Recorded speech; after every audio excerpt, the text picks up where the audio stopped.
Hi there. This quick tutorial is to show you how to use Classroom Screen to enhance your tutorials. So in this tutorial, like in my last one, I'm assuming that you are already in a live lesson with your pupils via Teams. And once there, it would be sensible to do this before the lesson is to look up the website classroomscreen.com. Okay. It'll take you to a page similar to this one. The buttons across the bottom will all be identical, but these features that I've put on the screen will be different. Basically, this is a really good teaching resource, and it can allow you to do a number of different things. The first that I'd like to highlight is the random name chooser. By clicking these icons, I can make a new random name chooser appear. I can type names in manually, but that takes time. And I find that if you just copy the names from any of your class spreadsheets, you just copy and paste them straight in like that, and you can get a whole class set in seconds. And that's what I've done with these two classes here.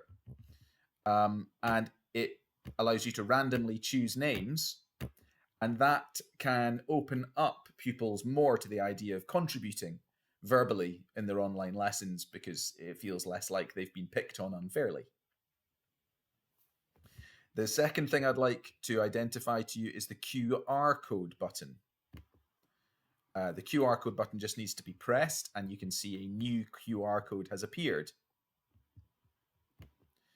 I've already done this with two QR codes.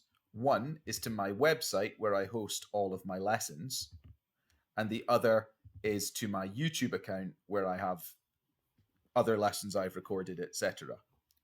And those are the two main resources that I'm using with my pupils. Clearly, you would have your own resources, but it is interesting that for you to see that with the use of a QR code reader on your mobile phone, pupils almost all have Snapchat as an app on their phone and Snapchat as a built-in QR reader.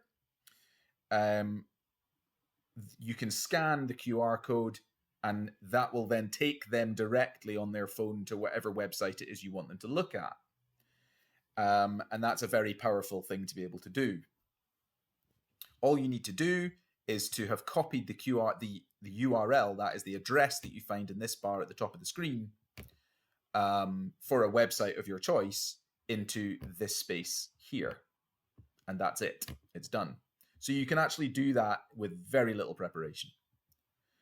The next feature that I've used, there are lots of features here though, has been the traffic light button. Now, that's me making another one appear right there. I don't need two though. And that's as simple as saying stop, go, or difficult, medium, easier, however you want to use it. I have found it quite useful if I want to give pupils maybe a question to consider and a meaningful time frame to consider it in. Speaking of time frames, there is a stopwatch function, a clock function if you're keen to keep an eye on the time passing during your lesson, and also there are some text and drawing functions. I won't spend long demonstrating these. They're fairly self-explanatory. The drawing function creates a kind of a drawing pad, which you can change the shape of. You can write on, as you can see. And I think most pertinently to some practitioners, you can do other things. You can put a background upload on. That might be quite useful for art subjects.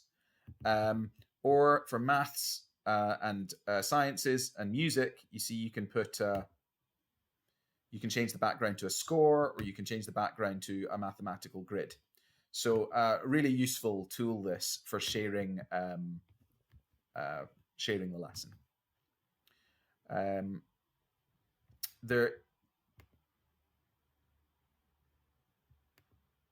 I'll stop there. There's lots that you can do in this in this really useful resource, but I think that's the basics covered.